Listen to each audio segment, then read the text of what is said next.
Atmosphère bien étrange pour une journée très exclusive, puisque chacun sait qu'aujourd'hui, ce curieux engin, fils de monospace et de camion, va célébrer à la fois son baptême et en même temps accomplir son tour d'adieu.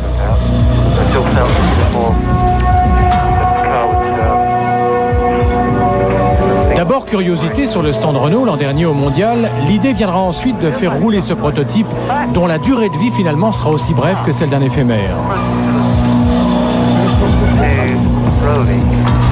Christian Conzen, Bernard Dudot, Gérard Ducarouge, Renault Sport, Williams, Matra, auxquels vont se joindre les pilotes Éric Bernard et Alain Prost, se lancent ainsi dans la mise au point en quelques mois de ce monospace diabolique, puisqu'il est le seul à avoir un cœur qui bat à plus de 800 chevaux, un moteur de Formule 1.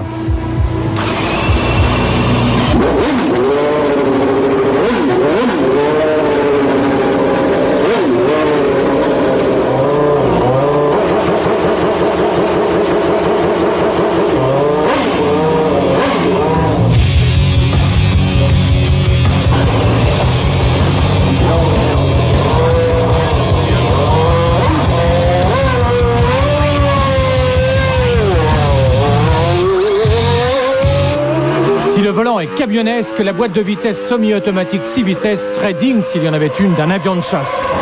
Au freinage, sous l'effet des énormes disques carbone, l'espace F1 est presque scotché sur place.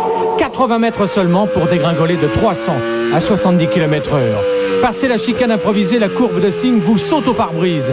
Les F1 la prenaient quasiment à fond. Mais là, il faut toute la science d'un Prost pour faire passer l'espace sur ces 4 roues. En fait, le centre de gravité est tellement haut perché, les roues de 18 pouces tellement rivées au bitume, qu'on sent que dans les mêmes circonstances, pauvre conducteur, on serait sur 2 roues, voire carrément sur le toit.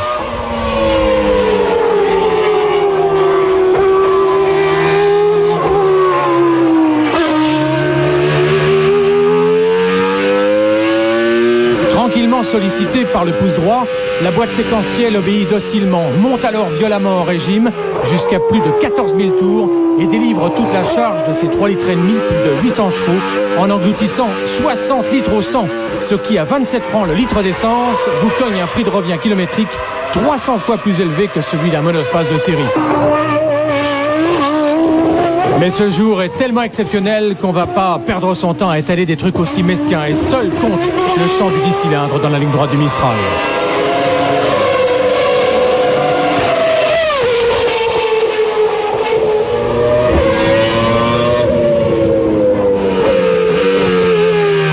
Moi j'avais toujours eu l'idée dans le passé d'amener les journalistes, surtout ceux que j'aimais pas, dans une F1 à 2 places.